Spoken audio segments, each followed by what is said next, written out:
Hello everyone, welcome to online class Shanti Kunj public school. सारे बच्चे अपनी एसएसटी की बुक ओपन करेंगे और अपना चैप्टर निकालेंगे वन एवं वन्य जीव संसाधन, जिसमें लास्ट में मैंने आपको कुछ लुप्त जातियों के बारे में बताया था और उसी से आगे का आज टॉपिक है जो कि हम स्टार्ट करते हैं। ठीक है, तो सारे बच्चे चैप्टर निकाल लिया। चैप्टर पेज है आपका 111। ठीक है, निकाल लिया बच्चों।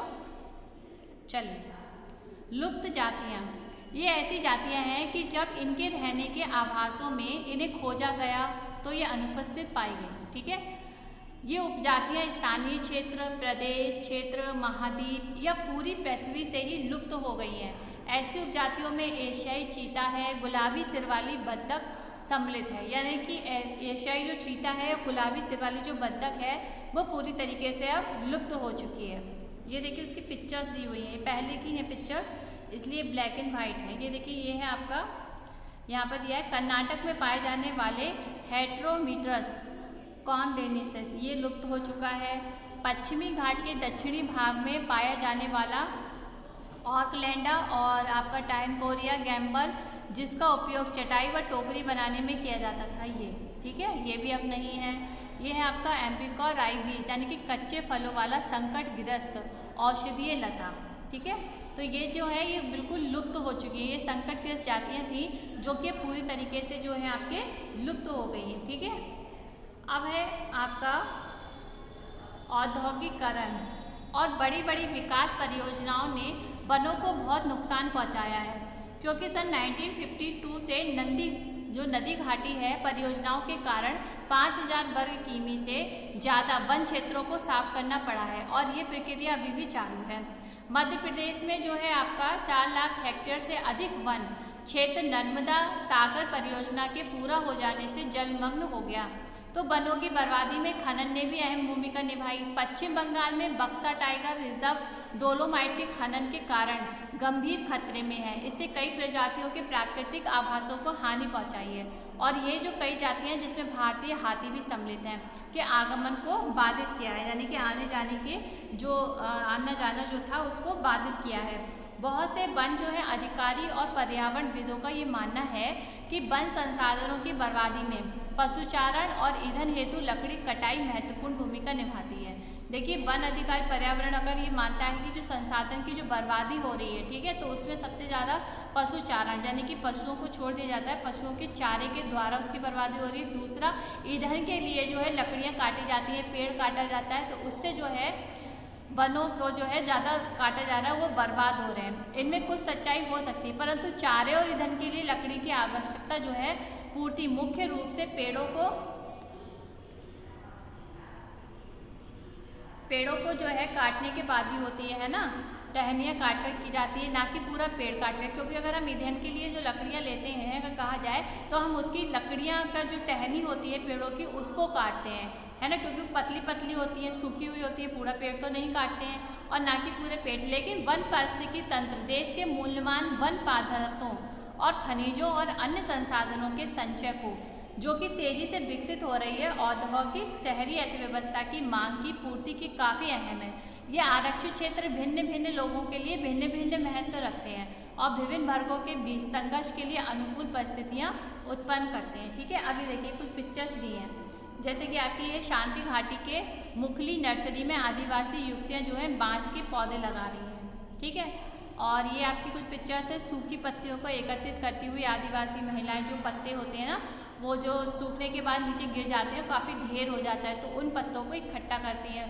फिर है आपका ये नेक्स्ट है, छोटे छोटे जंगली उत्पादों को बेचती आदिवासी महिलाएं। ठीक है, तो जो जंगली जो उत्पाद वगैरह जो होते हैं उनको बेचना। फिर जैव विविधता क्या है?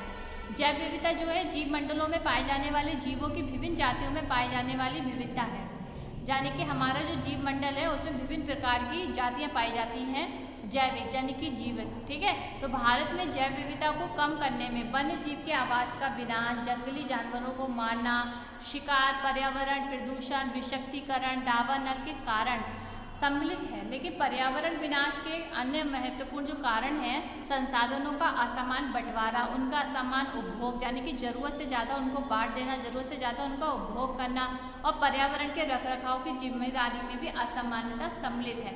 साधारणतः अगर हम कहें तो विकासशील देशों में पर्यावरण विनाश का मुख्य दोषी निरंतर बढ़ती जनसंख्या को माना जाता है। यद्यपि एक अमेरिकी नागरिक का औसत संसाधन उपभोग एवं सोमाली नागरिक के औसत उपभोग में 40 गुना अधिक है। इसी प्रकार भारत के 5% धनी लोग और 25% गरीब लोगों की तुलना में अपने संसाधन उपभोग द्वारा पर्यावरण को कहीं ज़्यादा नुकसान पहुंचाते हैं। तो 5% लोगों की पर्यावरण रखरखाव में भी कोई भूमिका नहीं होती।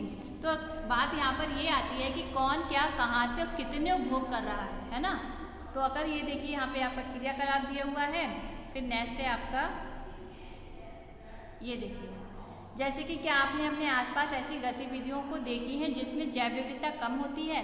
इस पर एक टिप्पणी लिखें। इन गतिविधियों को कम करने के उपाय सुझाएं। तो पृथ्वी पर होने वाली जो भौतिक है, रासायनिक परिवर्तन है या फिर खगोलीय घटनाएं हैं, उत्परिवर्तन इत्यादि जीवों का विकास हुआ, इनमें जो है विविधता विकसित होती है। तो प्रकृति ने हमें जैव विविधता के रूप में जो अपार प्राकृतिक संपदा दी है, उसे बचाने के हेतु हमें निरंतर प्रयास करते रहना चाहिए। तो जैव विविधता को मानव ने अपने विकास के लिए बहुत नुकसान पहुंचाया, यानी कि मानव ने जो है अपने खुद के स्वार्थ के लिए, अपने विकास के लिए उसमें बहुत नुकसान पहुंचाया। जैसे कि औद्योगिकरण के लिए असंख्य प्राणियों और पेड़ों और पौधों को नष्ट कर दिया, जिसके मुख्य कारण क्या होते हैं, आवासीय जाति है आपकी, वन्य जीवन का अवैधानिक शिकार है, मानव वन्य जीव संघर्ष है, सड़क व रेलवे मार्गों के लिए वनस्पति और प्राणियों को उजाड़ना, कृषि भूमि का आवासीय क्षेत्रों में परिवर्तन आदि। ठीक है बच्चों, तो आज के लिए इतना ही है। नेक्स्ट वीडियो में मैं इससे आगे का आपको पढ़ाऊंगी। तो सारे बच्चे क्या करेंगे बच्चों, आपके नेक्स्ट मंथ से जो है आपके मंथली टेस्ट स्टार्ट होने वाले हैं। सारे बच्चे जिन्होंने अभी तक बुक को नहीं लिया है, वो जल्द से जल्द अपनी बुक को लेके अपने वर्क को कंप्लीट करेंगे, और जो भी आपको पढ़ाया गया है शुरू से लेके अब तक, ठीक है, तो वो सारे चैप्टर्स में आपने जो भी होमवर्क किया है उनके ऑब्जेक्टिव वगैरह और लॉन्ग शॉर्ट क्वेश्चंस सारे आपको चैप्टर पूरा अच्छे से रीड करना है, उसको याद कर लेना है। ठीक है, अब आपको वर्क क्या करना है, वर्क नोट करिए, होमवर्क ये आपकी बुक में दिया हुआ है। ठीक है, निम्नलिखित का मेल कीजिए, ये करना है आपको होमवर्क। निम्नलिखित प्रश्नों के उत्तर लगभग 30 शब्दों में लिखिए। 2 प्रश्न है आपके, जैव विविधता क्या है और क्या मानव जीवन के लिए क्यों महत्वपूर्ण है, या फिर विस्तार पूर्वक बताइए कि मानव क्रियाएं किस प्रकार प्राकृतिक वनस्पति और प्राणी जात के ह्रास के कारक हैं। ओके, तो ये दोनों क्वेश्चन और ये मैचिंग आपको ये अपनी कॉपी में करने हैं। ओके, इनमें से जो है क्वेश्चन आपकी जो लॉन्ग क्वेश्चन है 120 शब्दों में, इनमें से आप सिर्फ ये वाला क्वेश्चन करेंगी, वन और वन्य जीव संरक्षण में सहयोगी रीति रिवाजों पर एक निबंध लिखिए। ओके, तो बस ये आपका होमवर्क है, तो सारे बच्चे अपने वर्क को कंप्लीट करेंगे। चलिए मिलते हैं नेक्स्ट वीडियो में नेक्स्ट टॉपिक के साथ, तब तक के लिए बाय बाय, टेक केयर।